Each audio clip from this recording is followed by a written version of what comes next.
Welcome to Quantum Revenue Expansion, where we share time-tested strategies to turn your annual revenue into your monthly revenue. Ready to up-level your business and your life? Then you will love listening in on the lively conversations Ursula has with her clients and guests as they share exactly what they did to grow and scale their business exponentially. Plus, you will discover how to experience more freedom, joy, and peace in your business and your life right now.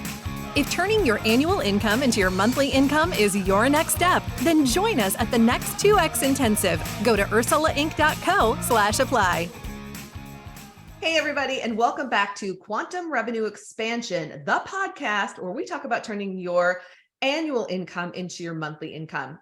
And I'm super excited about my very special guest today, who is near and dear to my heart for many reasons, which I'll tell you about. The amazing Luci Dumas is here with us today. She is a master photographer, coach, and podcast hostess. Hello, Luci, and welcome to Quantum Revenue Expansion. Hello. Thank you, Ursula. Excited to have this conversation. We got to hang out recently. I got to hang out on your podcast, which we'll be sharing with our audience as well. So thank you for that, and really excited to chat with you today. Me too. Before I give her formal introduction, just a couple of housekeeping things. If you haven't yet, please definitely download our free masterclass that pairs with the podcast, Quantum Revenue Expansion. You can get that on our homepage, ursulainc.co, and just put in your information, you'll get it. It's a 3-part course that does a couple things. One, helps you set up your quantum revenue container. In other words, what should my monthly goal really be if I'm going to 2X? Second, we talk about marketing and team, how to grow your business in a way that allows you to scale. And then the third part of the class, we show you how to collapse time and get there even faster. So if that's intriguing to you, definitely grab the master class. If you've been hanging out with us a while and you're like, hey, I want to hang out at the next 2X Intensive, all you need to go is ursulainc.co/apply. Send us a few of your details. My team will set up a call and we'll see if the 2X Intensive can help you 2X your revenue also. With that, let me tell you about Luci. Luci Dumas is a master photographer, as I mentioned, a business coach and podcast host of The Profitable Photographer with Luci Dumas. With over 40 years as a full-time photographer and trainer, she is known as the baby whisperer, which I can attest to, creating portraits her clients use as art in their homes. She is passionate about coaching and inspiring new and seasoned professional photographers and creatives on how to have thriving and highly profitable businesses. And today, that's what we're going to talk about, how to grow a thriving and highly profitable business. And I think the timing is perfect for that. And before I turn it over to Luci to hear about her story, let me say this. Luci taught me that framed photo art is art that stands on its own. And I was fortunate enough to have Luci photograph my family when our son Luca was 1 for the first time. And then we were going to do it consistently every couple of years. So we photographed again, I think when he was around 3. And then it was going to be when he was 5. And that's when COVID hit. And so we haven't been back. And then there was like this time warp. So we're trying to put it on, not trying, we're committed to putting it on our calendar this summer, because my husband Tim's like, when are we going back? Yay. Luci's work is magical. Anyone who comes to our house, like I've had kids say this, and Luci, you don't even know this. I've had kids say, Mom, why don't we have those kind of pictures on our wall? So if you have photo envy when you go to some of your friends' homes, Luci is amazing. Now I have to say this though. Luci is limited in how many photography clients she takes on because she's grown a thriving coaching business, a profitable coaching business, helping photographers become profitable and thrive as well, which isn't always a thing in the photography industry, especially in this time when everyone thinks that they're a photographer with their iPhone. Well, let me tell you, my iPhone does not create photo art or magical light the way that Luci does. So with that, I'm going to turn it over to Luci. If you would tell us, Luci, your story first and just kind of your journey from, becoming a photographer, starting your own business, and then making the transition to business coaching. Like, how did that all unfold for you? Thank you for having me. And I'm excited to share that. And it makes my heart so happy to know that the portraits that we created and that experience that we had that was so fun at the beach in San Diego is something that's a treasure in your life. It just means everything. It's why I do this.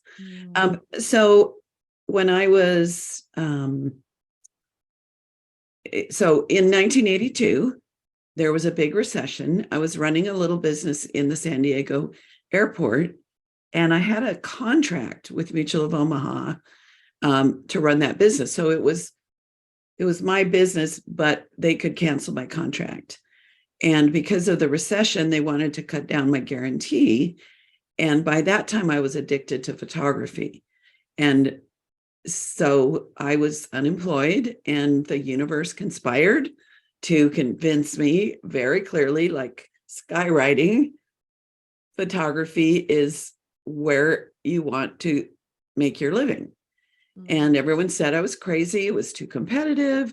It was a man's world at the time. So that factor created some challenges. But I had this, first of all, I had this clear vision.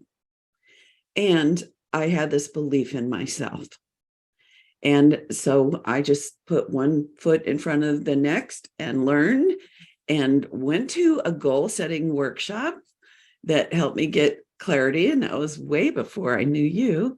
And I realized, and this is one of the keys to a thriving business, is I realized if I specialized, I would grow faster. And I loved weddings and I loved kids. I could see the path in the wedding world much clearer for rapid income, because when you book a wedding, there's a guarantee of a big chunk of change.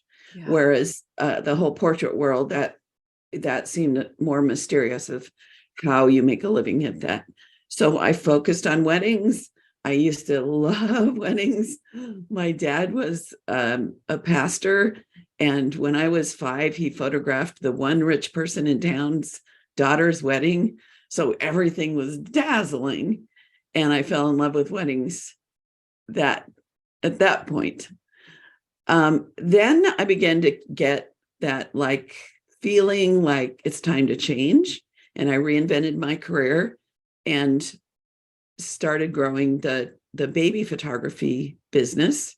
And at that point, it was a wide open field, especially since it still was primarily a man's world. Like one of the best, most well-known photographers, not just in San Diego, but around the world, said that a good portrait of a baby was just luck. And I knew that wasn't true. I knew it was about understanding children and their stages and ages. And so I built that, and it evolved into family portraits as well. Then I got that little stirring of need to reinvent myself. And because I had been involved in your teachings, and you'd help me weather the combination of the recession in 2009 and the digital revolution that greatly impacted my industry, because then people started doing what we call shoot and burn photography, where people would take a series of photographs and just hand over the files for very little money. So I reached out to you and got involved in your programs to help me sell better, to help me get clarity, so I could keep thriving in the photography business. But then I just wasn't on fire for it anymore. Went to another one of your events, and you asked me the question, what else is calling you? And I've always coached, I've always mentored, but never for money. So, and you know this, you said the magic 3 sentences. Number 1, there is money in coaching. Number 2, your people will learn more when they pay you. And number 3, your heart won't be happy unless you do this. So I let my heart be happy. I said yes. And then I just grew in that direction. And And what I discovered is that I always had a program. And as I began to coach, it got very clear. Yeah. First of all, my superpower is sales, but also I began to understand, and this is some of the key to a thriving business. I began to understand, especially when we're doing personal, it's a personal business, Yeah. that the key to all of it is to position ourselves as the trusted advisor. Yeah. So I already mentioned I had a vision. So step one is figure out specifically what it is you want to do. If you just randomly think, oh, I'm going to sell my photography, or I'm going to make jewelry, or I'm going to, you name it, without a picture of where I want this to go, it's kind of hard to get there. Yeah. But in this realm of selling and marketing comes into it, when people know, like, and trust us and surrender to our leadership, and we can guide them, just like I guided you to understand the value of photographic art in your home. And then you began to trust my expertise. Of course, we already liked each other, but and we already knew each other, but if we hadn't, I would have built that relationship. Yeah. And at that point, then pricing is less important.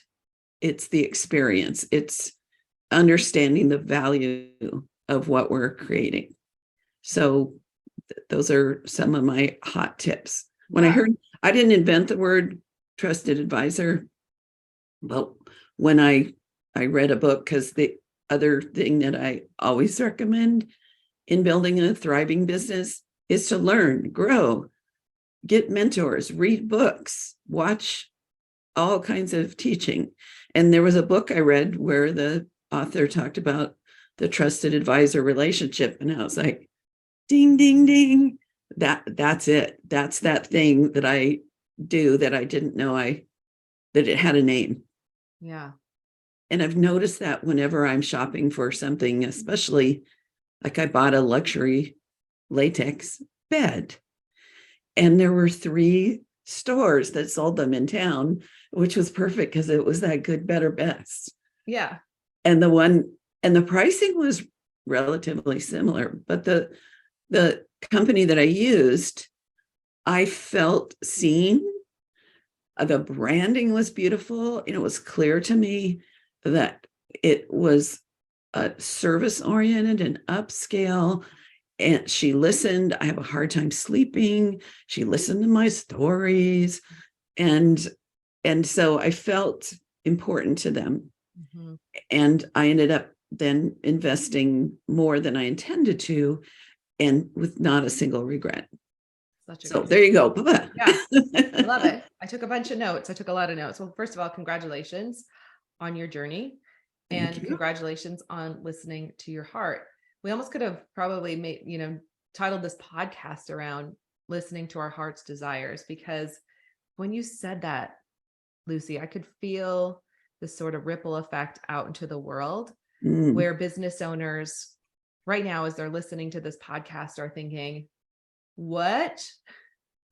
I created a business that, pays the bills, or it, basically replaced my job, but it doesn't feel like my heart's desire. And you illustrated, like, by making some pivots in the business that you're currently in, it kept aligning with your heart's desire. And so what gave you the courage to make that pivot? Because a lot of people were like, don't do it, or you're like, you had some naysayers around you. A lot.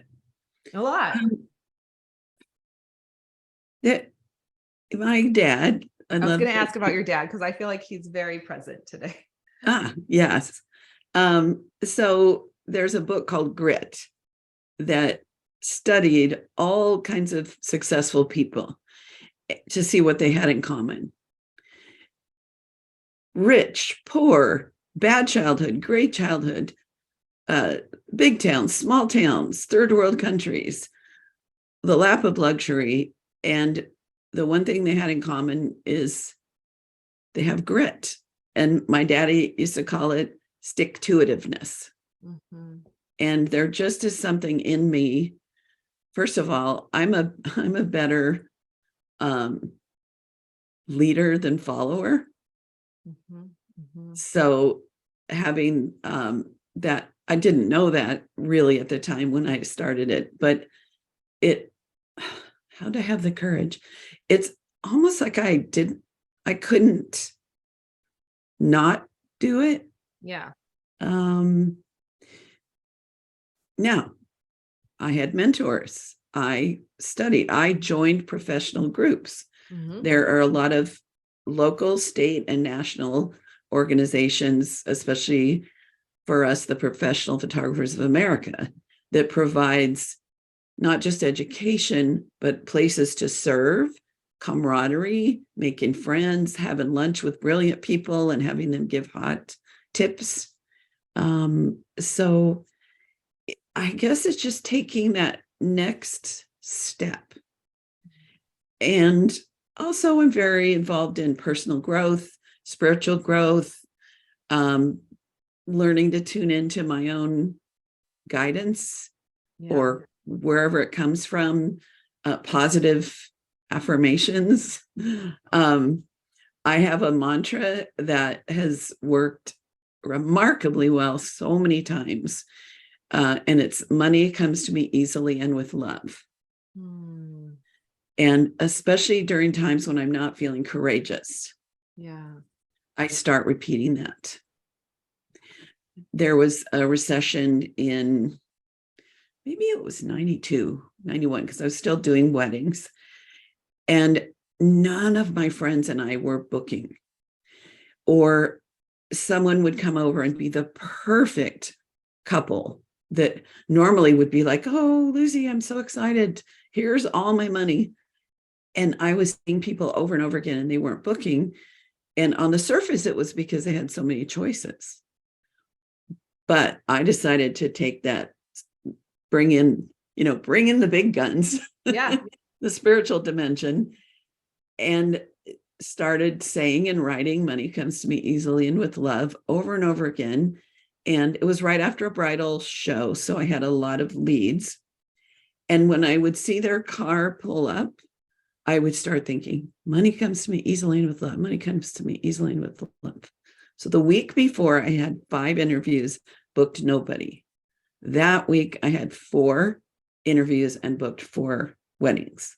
Wow. And the only thing I did different was that mantra that shifted my energy, made me a magnet for success, whatever it is, whatever is the magic, that was the only thing I did differently.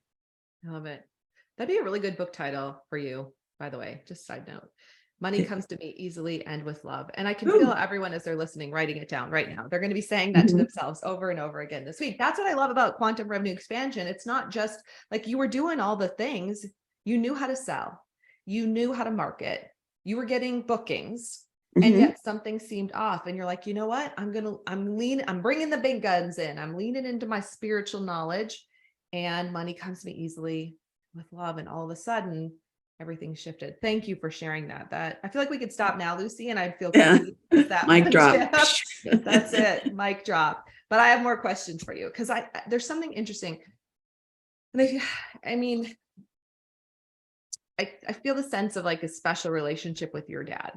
I didn't know he was a pastor. But so like was your dad really instrumental in helping you establish the belief in yourself? It sounds like he was. It sounds like he kind of was dropping some wisdom along the way. Probably, but it was very subtle. Okay. My dad, this is the heart of how dad is kind of the center. And I'm going to tell you kind of this little, like surprising discoveries as I've grown in my career. Yeah. But my dad picked a career out of passion, out of love, out of the intention to serve others. Yeah. Not money. We didn't have a lot of money. Now Dad was good with what money he had. So my mom passed away recently, and we have a nice inheritance that goes all the way back to his what he had, he was a good steward of. But what I saw mirrored in my dad was the heart for his career was doing something he loved. So here's a fun little discoveries. One day I realized, when I was heavy into weddings, I was working in churches on the weekend like my dad. Wow. And I take a nap in the afternoon, and my dad would come home from work and take a 20-minute snooze in his chair. Then there's several other things, but when I became a coach, I realized, oh, my dad was sitting in a chair counseling and coaching people. He was really good at that. Wow. Then when I became a podcaster, I realized, oh, I'm coming up with a weekly sermon message, just like my dad. So in my own way, I have recreated his employment experience. And it was more just by example. Yeah. So a beautiful influence, almost sometimes subconscious. Here's what's interesting though. And I want to peel this apart a little bit, because one of the things you said, Luci, was that your dad was a great steward of money. There wasn't a lot of money. He was a great steward and actually left an inheritance for your mom and for you, which is very beautiful. Like, I'm sure, like, in his heart of hearts, that would have been as he looks down on you now, like from above, wherever he is, he's probably very happy to see that he get to bless you with that. Your experience with money has been different. And in the sense of, you have, what I sense is, and since I've known you, an expanded view of money and growing a profitable and thriving business and real estate. I know you're into real estate in some respects, right? So your experience was a little bit different. And for you, because we got to talk about money. Like, how did you expand your beliefs about prosperity and money and what you were willing to allow in, especially like sometimes like in the religious space, especially if you're a pastor's daughter, there can be kind of pressure to not have a lot of money. And maybe that wasn't your experience, but I'm curious about how the money conversation has shown up and how you have kind of worked through that. It's a really good question. So first of all, not having a lot of money and not having money for some of the things that I really wanted. Like, we had very few clothes. Back then, food was much more expensive based on the average income. I didn't want to live that way. I wanted to have a sense of abundance. And my sister, on the other hand, she still lives in that scarcity. But she didn't feel like we didn't have a lot of money growing up. So it's kind of weird. But there just is this part of me. I probably have told you this story. I've been an entrepreneur at heart since the first thing I can remember is walking around the block picking neighbors' flowers, which I didn't realize they planted. I thought God just made flowers grow in people's yards. Making little bouquets and then knocking on the door and selling it to them. So I wanted money. And so I figured out a way to get it. Right. And I also had this belief in investing in good things. Like, since I'm ragging on my sister, not really ragging, but we would have these ongoing conversations about buying purses, and I would buy a fairly expensive purse and I would use it for years. And she would try to pinch pennies and buy one that was cheap, and it would wear out and she'd have to buy over and over and over again. And so I actually spent less on the quality. So I don't know how I got this mentality. I mean, I've always been a spiritual seeker. I think that if we choose our parents, there's no accident that I came into a home that was spiritually centered, because that's so the essence of my life. I went to workshops, I read lots of books, and I loved the reality as a self-employed person that I can give myself a raise whenever I want. Now I have to work for it. I have to figure out how to do it. But I just, like, when I worked for hourly wages, I just did not like that. Yeah. And I've always been good at sales without understanding that it's just something in me. Like when I worked with commission, I was usually the highest commissioned person. Yes. So I just got comfortable with the idea that I was in charge of my future. And my dad, I saw, like, as soon as I got a raise at where I got that little business in the airport, and that I'd been working for them, and then they changed it so it was like an independent contractor, and I got a significant raise. Instead of getting used to having more money, then I went and bought a condo, so that the money that was coming to me was an investment. Now, one of my big mistakes is when I bought another house as my wedding career took off, that I sold that condo, because right now I'd be getting a nice chunk of change free and clear if I had found the wherewithal to keep it going for a while. So am I answering your question? Yeah. Good. So just like you've done the work, and you were, even though your sister had more of a scarcity mentality, there was something in you that was just different. And I think part of it, like you said, you've always been an entrepreneur from when you were young, picking flowers and selling them to the neighbors. I love that.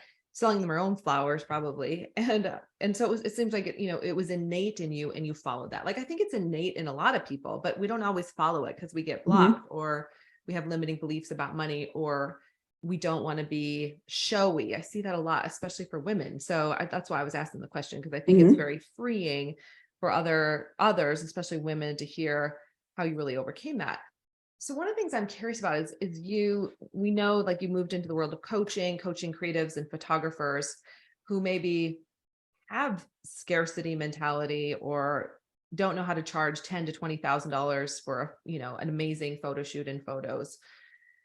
What, like, when you look at across all the clients you've worked with, what have you noticed about helping someone move from kind of scarcity to that profitable business? Or how have you helped so many people do that? So what I've noticed, well, first I notice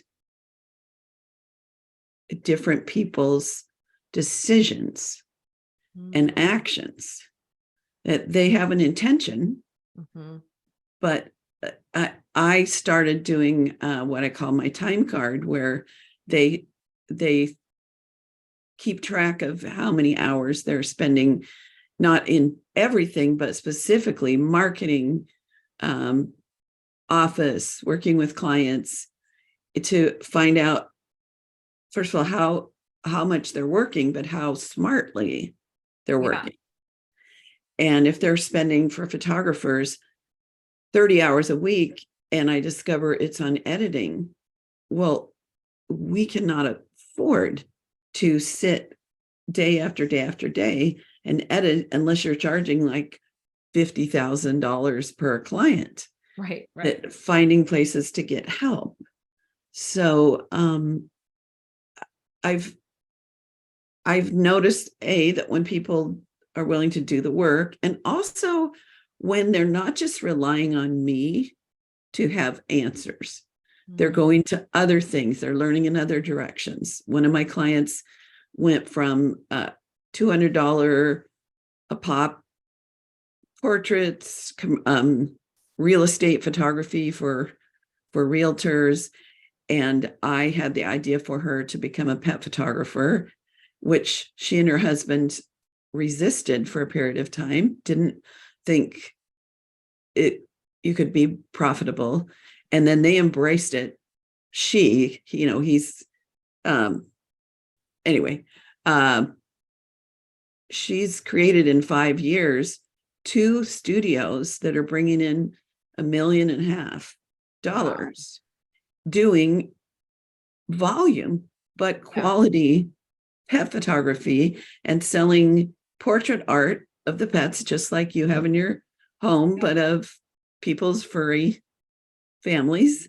Yeah. And what she did, I'm not her only coach. I just was her first. And just like, I've had you as a coach, and you really got me off and running in this new area. And I've had other coaches, and I've joined programs, and so I guess what I've noticed is it's people who dig in there and learn and do the work and have the passion and are teachable. Yeah. I'm sure that you know that. Yeah. I mean, circling back to your dad, like that they have grit. It sounds like they're willing to dig in. They're willing to do the work, and they're not really, I think that's a great point, Luci. Like, our clients can't just rely on us, right? A lot of times by the time our clients get to us, they've had multiple coaches. They've been through a lot of training. They've invested a lot of money, and they've gotten to a certain point and they're like, hey, I'm ready to go to the next level. And then we know there's going to be coaches after us, right? So I agree with you. It's like they're, maybe we could call them lifelong learners. They're like committed to the journey. And what a great story. And congratulations to your client who made that, who trusted your intuition and made that leap and grew, into the 7 figures. So that's perfect. That's what I was curious about, is like what people miss. And also you said decisions, like they're willing to make the decisions, they're willing to take action and keep going. All right. So we could talk all day, but your time is valuable. I know you have other things on your plate. So I'm curious, like, as we're wrapping up, is there anything I didn't ask you or something you really wanted to share with our listeners today? So I ask that at the end of my my podcast every time without warning, and now I'm like, oh, it's one of my favorite questions. Like, it's always like, is there anything what's your best piece of advice for any CEO, or something that I didn't ask you? So, because selling is my superpower. Yeah. And people often are afraid to be too salesy. Yeah. And I've already said that becoming a trusted advisor is the journey to success. And especially with selling, is to build a relationship and have a vision of where you want them to go and guide them. And then it's not selling in the way that we might think about traditional, like a car salesman. It's helping people. Selling is caring about people, listening, and then providing the guidance and creating desire. Like, I have so many people will say, oh, I can't find the right client. And selling is finding the right fertile ground and then inspiring those people that have found you and you've found them to purchase what you feel is best for them after you've listened. And so that doesn't feel salesy to the client or to us, because it's really service. It's all about serving. Well, that's a beautiful way to end. Thank you. It is all about serving. Selling is serving. In fact, I think the Latin definition of selling is to serve. And that's something Rebecca Hall talks about that a lot. So it's a beautiful, beautiful way. All right. To wrap up, I know you have an opportunity for our listeners out there. So who would be an ideal person to take advantage of this opportunity? And then tell us about the opportunity. So ideal person would be someone either that's feeling stuck in growing their business, especially in the creative field, of course, especially photographers, or they want to start it from the ground up. They have a desire and they want to build it step by step. And the offer is 8 people can sign up for a strategy session I call Create the Business of Your Dreams. What we're going to do is take a deep dive into your dreams. I'm going to help you create that foundation that I talked about of a vision. And then I'm going to help you look at your strengths and look at what might be challenging. And you'll walk away with a lot of clarity about what you want and then how you can get there and some of the things you need to, and the report card needs to improve. Yeah. And you can email me, Luci with an I at lucidumas.com, or you can go to Luci Dumas Coaching, which also is where you can find my podcast, among other locations, and get in touch with me there. Excellent. So if you're leaning in and you would like one of these complimentary strategy sessions, really about building the photography or creative business of your dreams, then email Luci at lucidumas.com, and we'll have that. I'll make sure that's in the show notes so that's clear as well. And thank you for your generosity. Luci, so fun to hang out with you. Thank you for being on the Quantum Revenue Expansion podcast. Can we just figure out how to do this once a week? I don't know. That was fun. I feel like we start our own podcast. That's a whole separate thing. So much. All right. I adore you, Ursula. Thank you so much for everything you've done for me, of course, and for the whole world of people that you've impacted in such a positive way. Well, thank you. I received that. I appreciate you so much. And I think about you every day, as you know, because we have photography art all over our home, and Luca asks about you all the time. He's like, who is this Luci lady? It's been a minute. So anyway, we're going to make it happen. So I'll see you in the summer. Yes, we're going to make it happen. All right.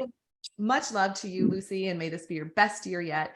And to our listeners all over the world, we're grateful for you. We care about you. I know sometimes we don't get to talk like this, but know that I'm talking to you right now when I say you're not alone.